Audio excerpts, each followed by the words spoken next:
Rolls Royce পৃথিবীর মধ্যে সবচেয়ে লাক্সারিয়াস গাড়ি বানায়।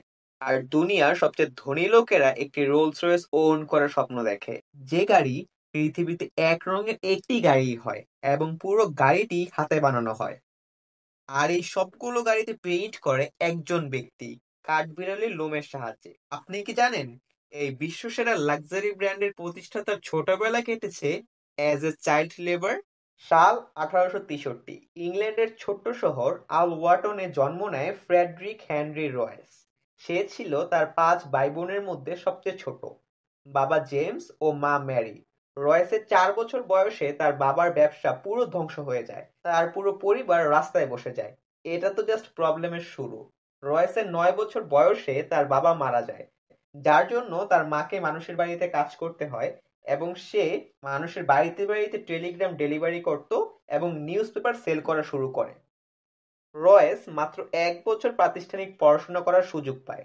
14 বছর বয়সে রয়েসের লাইফে টার্নিং পয়েন্ট আসে। তার এক আন্টি রয়েসের কাজ দেখে তাকে গ্রেট নর্দার্ন রেলওয়েতে 25 পাউন্ড বেতনে শিক্ষানবিশ হিসেবে ভর্তি করিয়ে দেয়।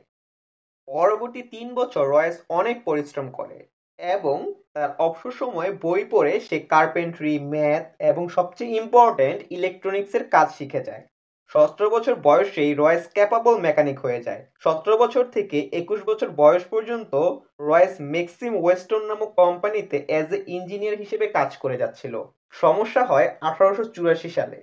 ফিনান্সিয়াল প্রবলেমের কারণে ম্যাক্সিম ওয়েস্টন কোম্পানিটি দেউলিয়া হয়ে যায়। রয়েসের কাছে অপশন ছিল অন্য কোনো কোম্পানিতে ইঞ্জিনিয়ার হিসেবে জয়েন করার, কিন্তু তা না করে তার স্বপ্ন সে নিজের ইলেকট্রিক্যাল ইঞ্জিনিয়ার কোম্পানি খোলার। সে তার 20 পাউন্ডের সেভিংস ইউজ করে ম্যানচেস্টারে তার এক বন্ধু আর্নেস্ট ক্লারেমন্টকে নিয়ে নতুন একটা কোম্পানি শুরু করে, এফএইচ রয়েস অ্যান্ড কোম্পানি নামে। রয়েস দেখতে পেল সময়ের সাথে সাথে ইলেকট্রিক্যাল লাইট এবং ইলেকট্রিক ফিটিংসের চাহিদা বেড়েই যাচ্ছিল। রয়েস এই জন্য arc lamps, bulb holder, electronic doorbells বানানো শুরু করে। আর এই কাজের জন্য কোম্পানির রেভিনিউ বাড়তেই থাকে। 1900 সালে কোম্পানির সেলস 2000 পাউন্ড ছাড়িয়ে যায়।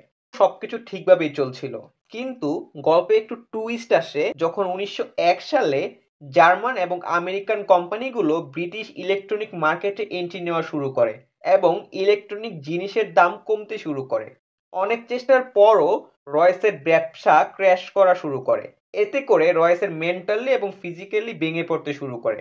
রয়েস যখন ডাক্তারের পরামর্শ নেয়, তখন ডাক্তার তাকে সিম্পল একটা অ্যাডভাইস দেয়।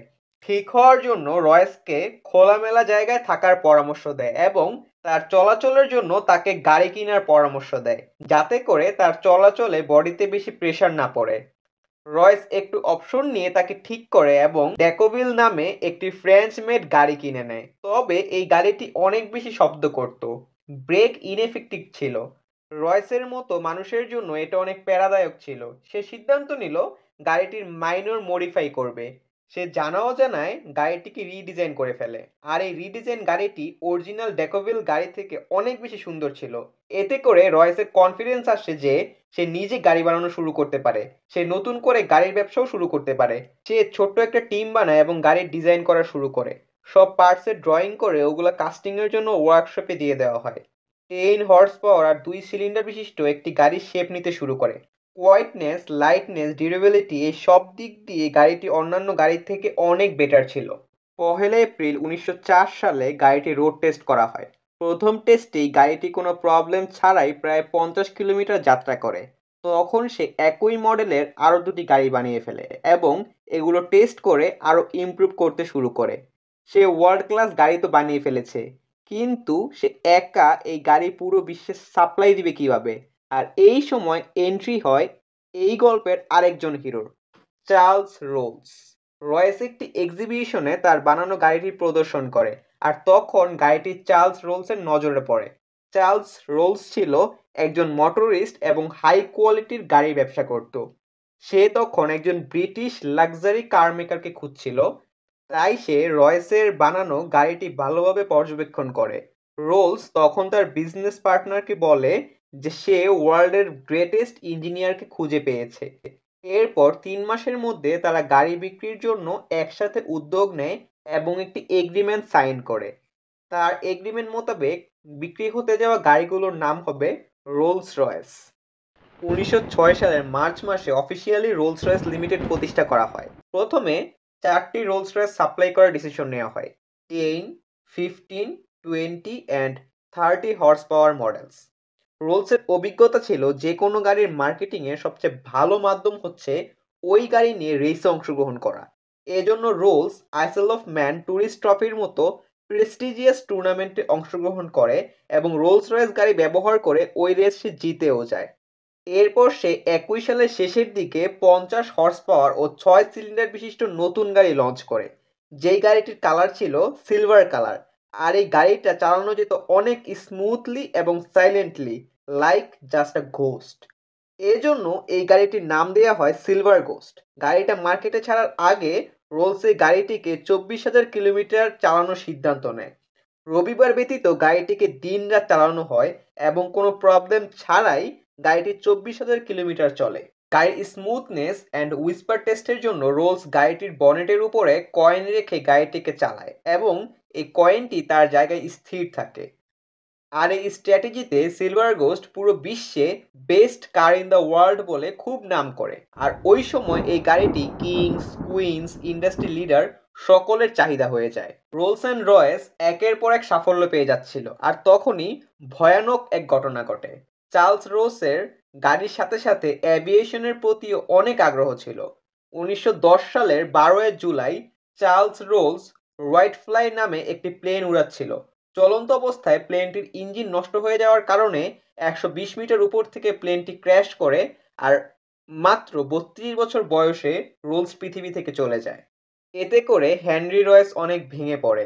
তার পরের বছর 1911 সালে রয়েসের ক্যান্সার ধরা পড়ে আর একটি মেজর অপারেশন করতে হয়। এরপরেও ডাক্তার জানায় রয়েস আর মাত্র 3 মাস বাঁচবে। এর ভিতরেও রয়েস বেডে শুয়ে শুয়ে সিলভার গোস্টের ডিজাইন ও ইঞ্জিনিয়ার আপডেট করতে থাকে। একটি মিরাক্কেল ঘটে। দেখতে দেখতে 3 মাস চলে যায় আর রয়েস নিজেকে 100% রিকভারি করে ফেলে। অসুস্থতা থেকে ফিরে রয়েস দেখতে পায় গাড়ির বনেটের সামনে সিম্বলের ট্রেন্ড চলছে। সে ভাবতে থাকে কি সিম্বল অ্যাড করা যায়। রয়েস চিন্তা করে তার গাড়ির জন্য মাস্কট ডিজাইন করে। আর এই মাস্কটে ইলানর থর্টন নামক একজন ব্রিটিশ অ্যাক্ট্রেস ও মডেলকে ব্যবহার করা হয়, যেখানে মাস্কটটিকে দেখানো হয় তার হাত পিছন দিকে প্রচন্ড বাতাসে উড়ছে এবং সে সামনের দিকে একটু ঝুঁকে আছে, যা গতি বোঝায়। আর এই মাস্কটটির নাম দেয়া হয় স্পিরিট অফ স্ট্যাসি। ধীরে ধীরে রোলস রয়েস গাড়ির চাহিদা বাড়তেই থাকে। 1913 সালের মধ্যে কোম্পানির সেলস গিয়ে দাঁড়ায় 90,000 পাউন্ডে। এরপর এমন এক ঘটনা ঘটে যা রোলস রয়েসকে একবারে শেষ পর্যায়ে নিয়ে যায়। তা হলো ওয়ার্ল্ড ওয়ার ওয়ান। 1914 সালে ওয়ার্ল্ড ওয়ার শুরু হয়, যার জন্য রয়েস মোটেও প্রস্তুত ছিল না। ইকোনমি ক্র্যাশ করতে শুরু করে, আর তার এফেক্ট পড়ে রোলস রয়েসের মতো লাক্সারি ব্র্যান্ডগুলোর উপর। সেলস ক্র্যাশ হয়ে যায় আর কোম্পানিগুলো তাদের কর্মী ছাঁটাই করতে শুরু করে। সবাই ভাবতে থাকে রোলস রয়েস হয়তো বন্ধ হয়ে যাবে।